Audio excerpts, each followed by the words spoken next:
Chapter 10. The two boys flew on and on toward the village, speechless with horror. They glanced backward over their shoulders from time to time, apprehensively, as if they feared they might be followed. Every stump that started up in their path seemed a man and an enemy, and made them catch their breath. And as they sped by some outlying cottages that lay near the village, the barking of the aroused watchdog seemed to give wings to their feet. "If we can only get to the old tannery before we break down," whispered Tom in short catches between breaths. "I can't stand it much longer." Huckleberry's hard pantings were his only reply, and the boys fixed their eyes on the goal of their hopes and bent to their work to win it. They gained steadily on it, and at last, breast to breast, they burst through the open door and fell grateful and exhausted in the sheltering shadows beyond. By and by, their pulses slowed down, and Tom whispered, "Huckleberry, what do you reckon'll come of this?" "If Dr. Robinson dies, I reckon hanging'll come of it." "Do you, though?" "Why, I know it, Tom." Tom thought a while. Then he said, "Who'll tell? We?" "What are you talking about? Suppose something happened and Injun Joe didn't hang. Why, he'd kill us sometime or other, just as dead sure as we're layin' here." "That's just what I was thinking to myself, Huck." "If anybody tells, let Muff Potter do it, if he's fool enough. He's generally drunk enough."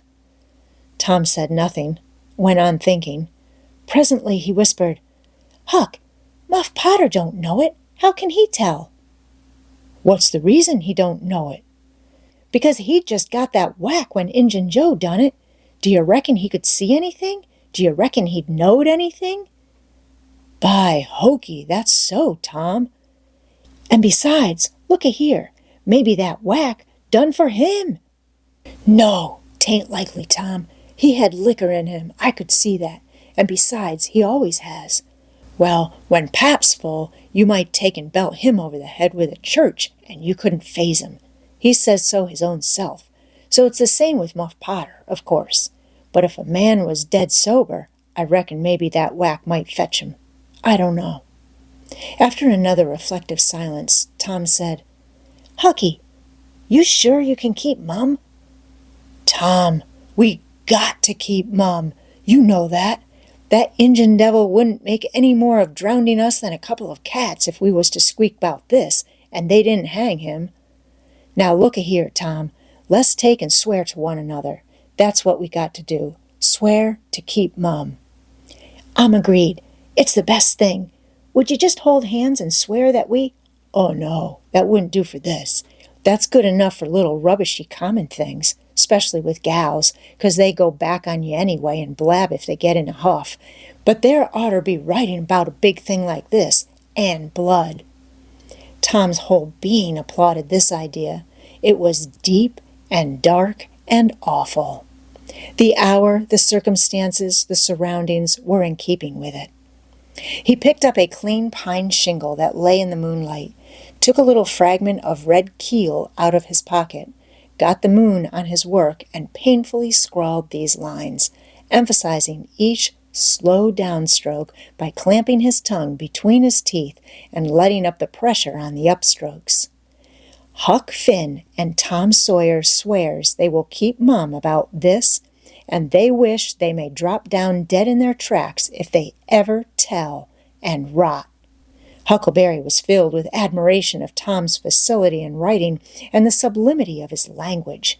He at once took a pin from his lapel and was going to prick his flesh, but Tom said, "Hold on, don't do that. A pin's brass. It might have verdigrease on it." "What's verdigrease?" "It's pison, that's what it is. You just swaller some of it once, you'll see." So Tom unwound the thread from one of his needles, and each boy pricked the ball of his thumb and squeezed out a drop of blood. In time, after many squeezes, Tom managed to sign his initials, using the ball of his little finger for a pen. Then he showed Huckleberry how to make an H and an F, and the oath was complete.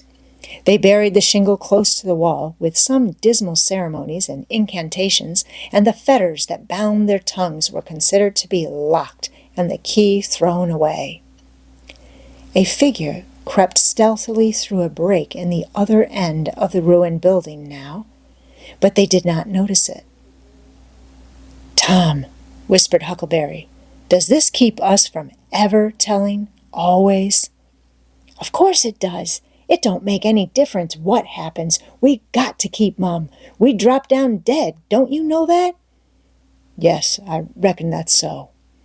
They continued to whisper for some little time. Presently, a dog set up a long, lugubrious howl just outside, within 10 feet of them. The boys clasped each other suddenly in an agony of fright. "Which of us does he mean?" gasped Huckleberry. "I don't know. Peep through the crack, quick." "No, you, Tom." I can't do it, Huck." "Please, Tom. There 'tis again." "Oh, Lordy, I'm thankful," whispered Tom. "I know his voice. It's Bull Harbison." If Mr. Harbison owned a slave named Bull, Tom would have spoken of him as Harbison's Bull, but a son or a dog of that name was Bull Harbison. "Oh, that's good. I tell you, Tom, I was most scared to death. I'd have bet anything it was a stray dog." The dog howled again. The boys' hearts sank once more. "Oh, my! That ain't no Bull Harbison," whispered Huckleberry. "Do, Tom." Tom, quaking with fear, yielded and put his eye to the crack. His whisper was hardly audible when he said, "Oh, Huck, it's a stray dog." "Quick, Tom, quick! Who does he mean?" "Huck, he must mean us both. We're right together." "Oh, Tom, I reckon we're goners. I reckon there ain't no mistake 'bout where I'll go to. I been so wicked." "Dad, fetch it. This comes of playing hooky and doing everything a feller's told not to do. I might have been good like Sid if I'd a tried, but no, I wouldn't, of course. But if ever I get off this time, I lay I'll just waller in Sunday schools." And Tom began to snuffle a little. "You? Bad?" And Huckleberry began to snuffle too. "Consound it, Tom Sawyer, you're just old pie, 'longside of what I am. Oh, Lordy, Lordy, Lordy, I wished I only had half your chance." Tom choked off and whispered, "Look, Hucky, look, he's got his back to us." Hucky looked, with joy in his heart. "Well, he has, by jingoes. Did he before?" "Yes, he did, but I like a fool never thought. Oh, this is Bully, you know. Now, who can he mean?" The howling stopped. Tom pricked up his ears. "Shh! What's that?" he whispered. "Sounds like hogs grunting." "No, it's somebody snoring, Tom." "That is it. Whereabouts is it, Huck?" "I believe it's down at t'other end. Sounds so anyway. Pap used to sleep there sometimes, 'long with the hogs. But laws bless you, he just lifts things when he snores. Besides, I reckon he ain't ever coming back to this town any more." The spirit of adventure rose in the boys' souls once more. "Hucky, do you dasn't to go if I lead?" "I don't like to much, Tom. S'pose it's Injun Joe." Tom quailed, but presently the temptation rose up strong again, and the boys agreed to try, with the understanding that they would take to their heels if the snoring stopped. So they went tiptoeing stealthily down, the one behind the other. When they had got to within 5 steps of the snorer, Tom stepped on a stick, and it broke with a sharp snap. The man moaned, writhed a little, and his face came into the moonlight. It was Muff Potter. The boys' hearts had stood still, and their hopes too, when the man moved, but their fears passed away now. They tiptoed out, through the broken weatherboarding, and stopped at a little distance to exchange a parting word. That long, lugubrious howl rose on the night air again. They turned and saw the strange dog standing within a few feet of where Potter was lying, and facing Potter, with his nose pointing heavenward. "Oh, Jiminy, it's him!" exclaimed both boys in a breath. "Say, Tom, they say a stray dog come howling round Johnny Miller's house 'bout midnight as much as 2 weeks ago, and a whippoorwill come in and lit on the banisters and sung the very same evening, and there ain't anybody dead there yet." "Well, I know that, and suppose there ain't. Didn't Gracie Miller fall in the kitchen fire and burn herself terrible the very next Saturday?" "Yes, but she ain't dead, and what's more, she's getting better, too." "All right, you wait and see. She's a goner, just as dead sure as Muff Potter's a goner. That's what the slaves say, and they know all about these kind of things, Huck." Then they separated, cogitating.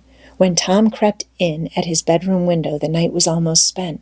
He undressed with excessive caution and fell asleep, congratulating himself that nobody knew of his escapade. He was not aware that the gently snoring Sid was awake, and had been so for an hour. When Tom awoke, Sid was dressed and gone.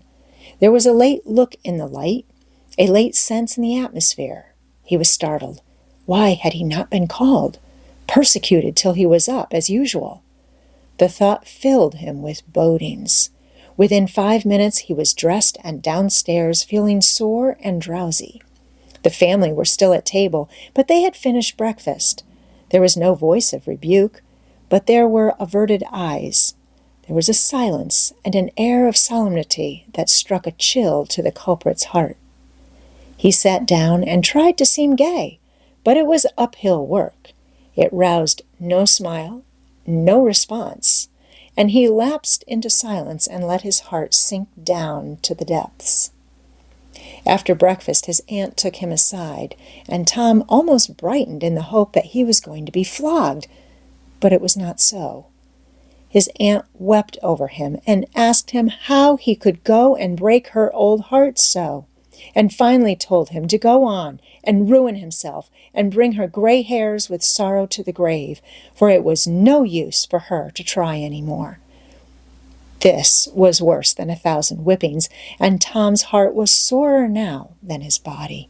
He cried, he pleaded for forgiveness, promised to reform over and over again, and then received his dismissal, feeling that he had won but an imperfect forgiveness and established but a feeble confidence. He left the presence too miserable to even feel revengeful towards Sid, and so the latter's prompt retreat through the back gate was unnecessary.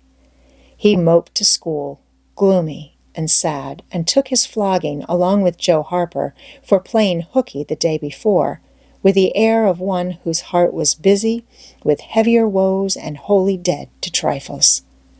Then he betook himself to his seat, rested his elbows on his desk and his jaws in his hands, and stared at the wall with the stony stare of suffering that has reached the limit and can no further go. His elbow was pressing against some hard substance. After a long time he slowly and sadly changed his position and took up this object with a sigh. It was in a paper. He unrolled it. A long, lingering, colossal sigh followed, and his heart broke. It was his brass andiron knob. This final feather broke the camel's back.